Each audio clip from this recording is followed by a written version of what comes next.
Welcome back, everyone. Uh, just really quickly, uh, there was a question on midterm. Midterms are due October 27th. Just wanted to throw that date at you. October 27th is when that midterm. October 27th.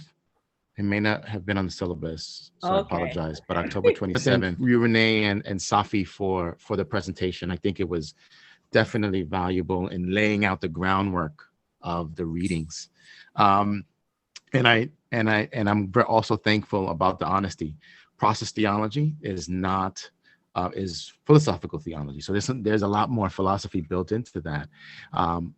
And I want us to have those type of conversations. So I want to include it because of the questions that it proposes. So I'm glad there was some shock value when you said God is not a cosmic moralist, or God is not the defender of the status quo. There's reasons why they say that. And when Safi, when you're talking about about process theology combining pluralism, but denying relativism, right? They're talking about a certain type of relativism. They just don't want that Jeffersonian tolerance. And I think that's an interesting piece, and I'm going to hold on that for now. But tolerance is not the same thing as religious engagement or really having religious dialogue. It just means I'm going to support you for a while. And that's what we don't want, really. We just don't want to be like, I'll put it in a different way. You do you, I do me is another common phrase that supports this idea of religious tolerance, right? Muslims go here, Christians go here, Buddhists, Baha'is, Hindus, you do your own thing. As long as you're not rubbing on my side, we're okay. I tolerate you.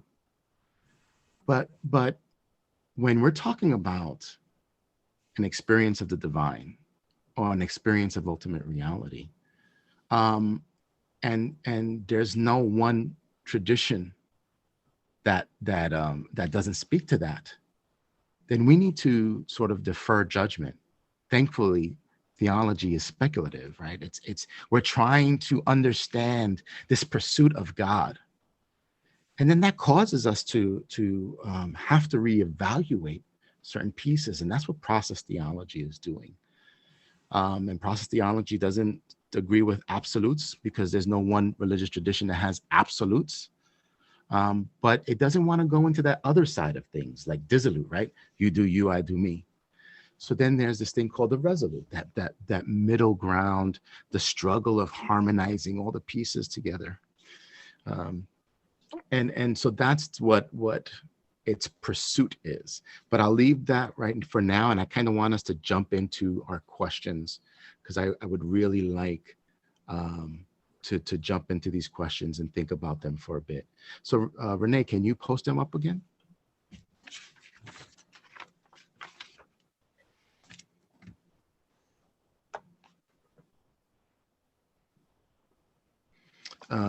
So the first question, and maybe group class, you might want to write these things down for yourself as we go through them. The first one is, which of the 5 theologies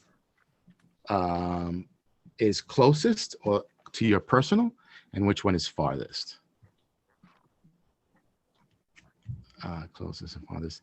And then the second question is, what is the problem with religious moderation?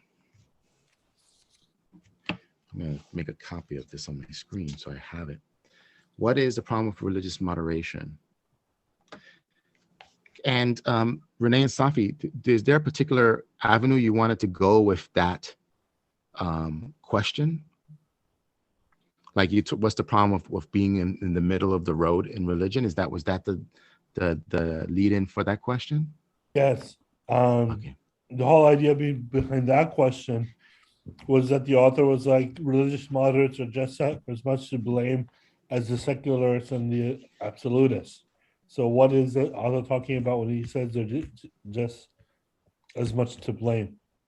Oh, okay. Thank you.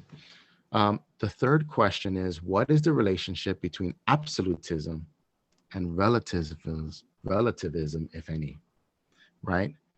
Um, Absolutism is there's one right, the rest is all wrong. Relativism is, they're all right, nothing's wrong. Um, and then the last one is, in what ways are liberation theology and process theology similar? That's a good question. And how are they different? How are they similar and how are they different? Um, I put the questions in the chat just so everybody has them easily. Thank you so much. Matter of fact, I can copy them here. So what I'm going to do, I'm going to do 4. I'm going to break up the chat into four rooms, and there's going to be between 4 or 5 of you in each room. I would ask, I'm going to give you till about 8:20 to play with these questions.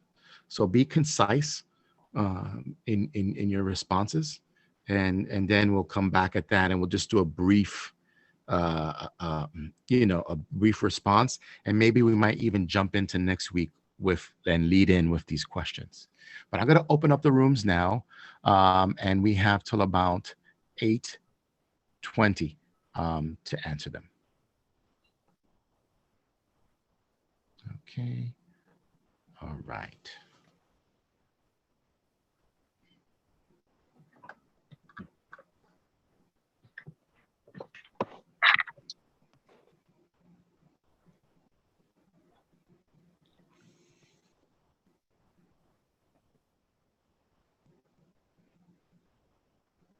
Okay.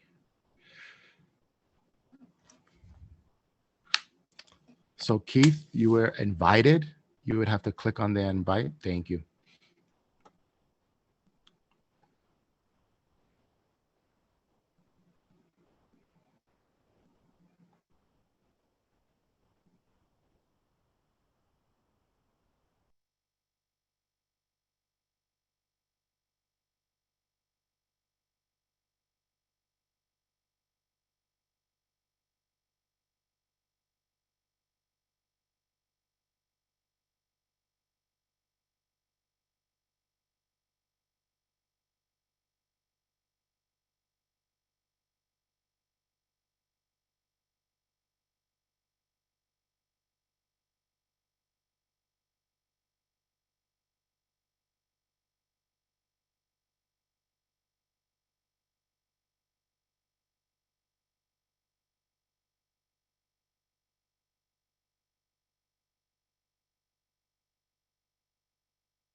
Danielle, I was just basically listening.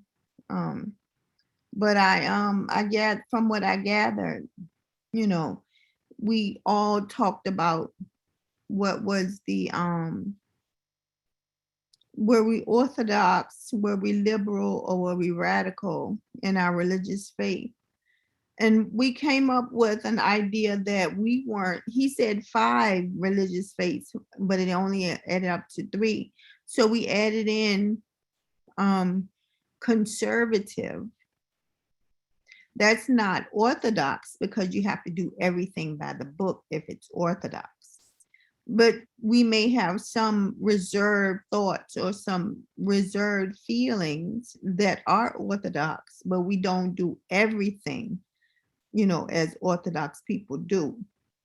So it's more conservative, leaning on the liberal side. I'm more conservative, leaning on the liberal side, and most of the people in the group said that they were conservative. Some went radical, but myself, I see myself as being more conservative towards liberal because I am more of a lover of structure of religion. That's more orthodox because and in the systematic way of belief, you know, to going towards like that first religion made me made my body adhere to God's principles. So that's what's conserved me to believe the way I do. Mhm. I have Okay. Can I pause there? Can I get some other responses on that first question? Because I thank you, Tiffany. That's helpful that you're saying that holding on to that conservative view does the principles. I would be curious to see what others had responded to that first question. okay. Would have any Danielle. Myself and Dawn, we both talked about being a mixture. Like we didn't fall into any of them. And we basically just agreed on the fact that, you know, we do believe that there is a truth that we're all trying to work toward, and to put ourselves in any box would kind of limit us, you know. So we were basically open, and there's some things that we, you know, might be a little more radical about, and then there's some things that we might be a little more orthodox about. So we weren't really able to place ourselves in, you know, just one box. That's definitely a helpful response. Not being able to fit in any one box, but that there are components of them that you can relate to. Did anyone else from the other groups have a similar response? Rose? Yeah, for me, I was saying that there were things that I was definitely could see myself radical or liberal, and I'm like, I may be somewhere in between. But I could not be only or wholly orthodox because of those other components that was there. So definitely a mix or a combo for me, for sure.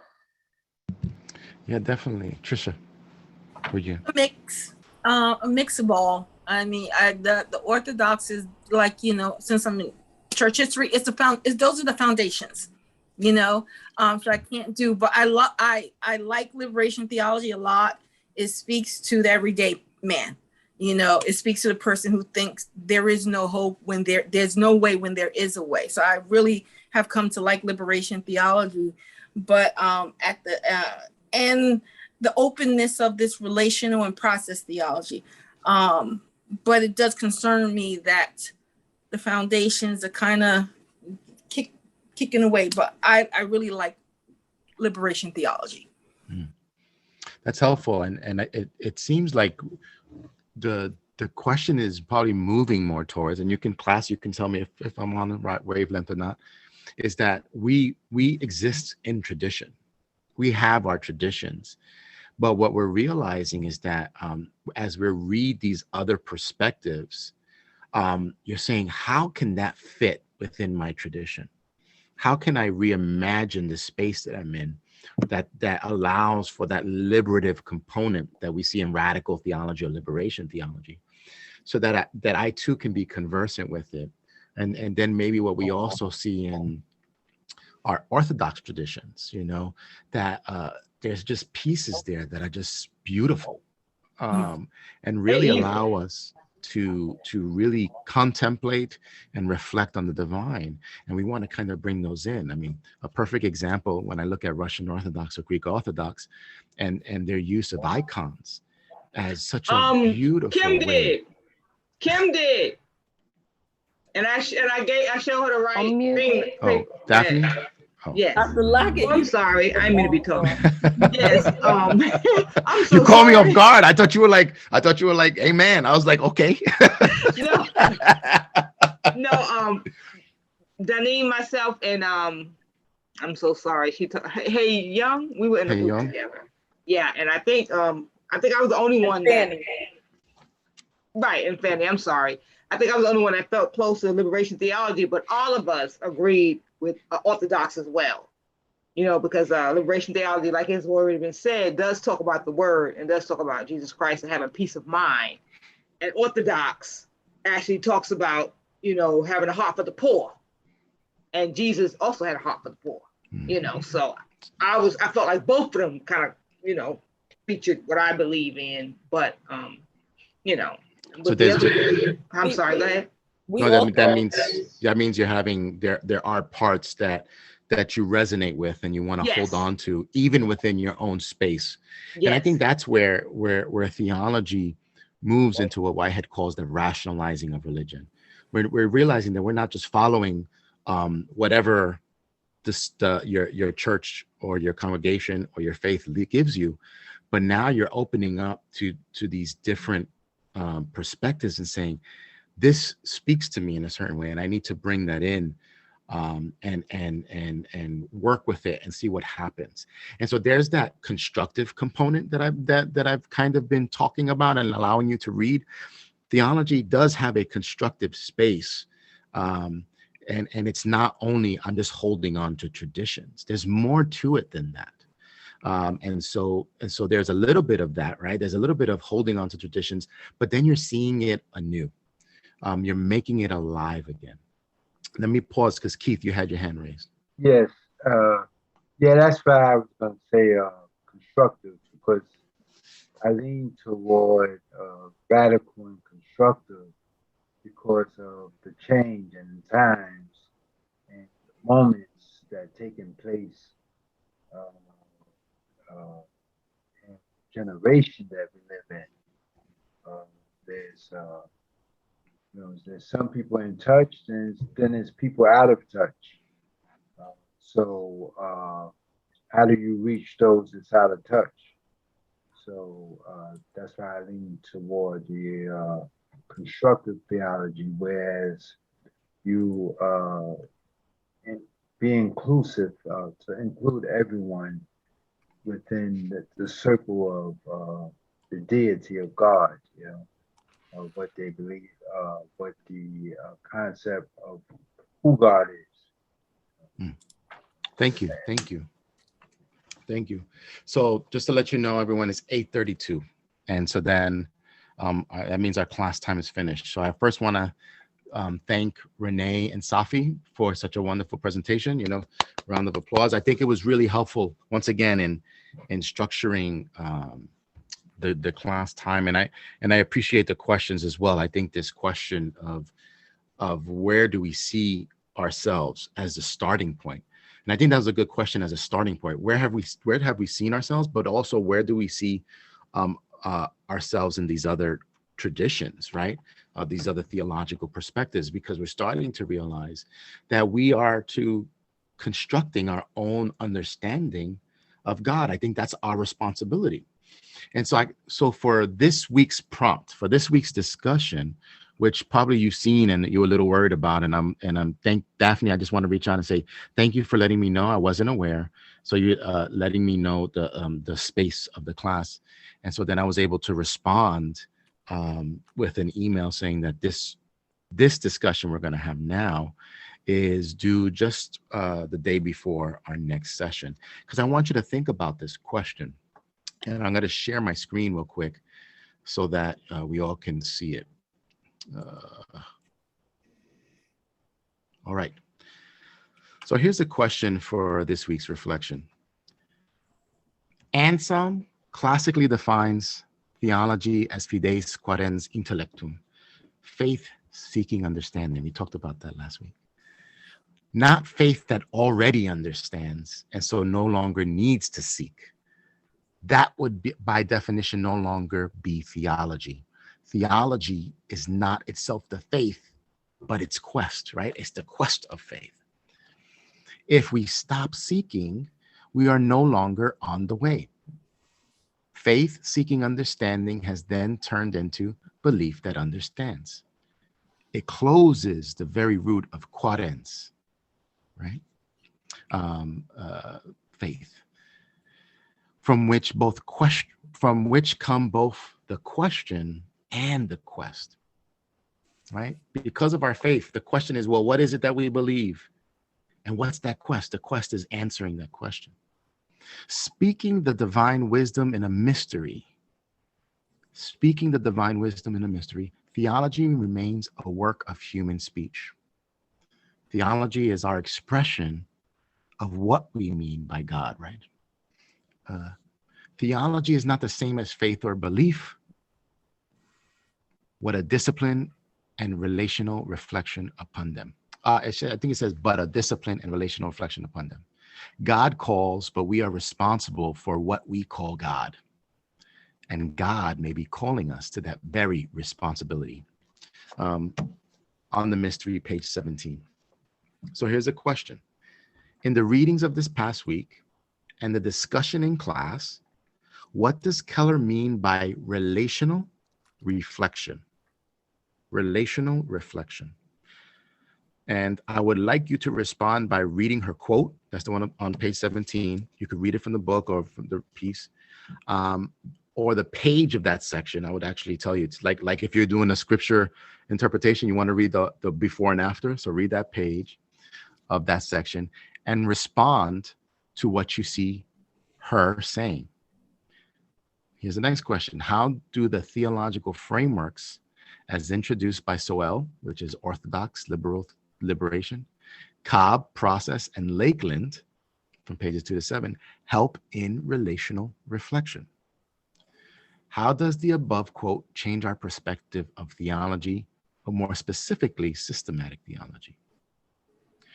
What does relational reflection produce when we begin to discuss the notion of a relational God?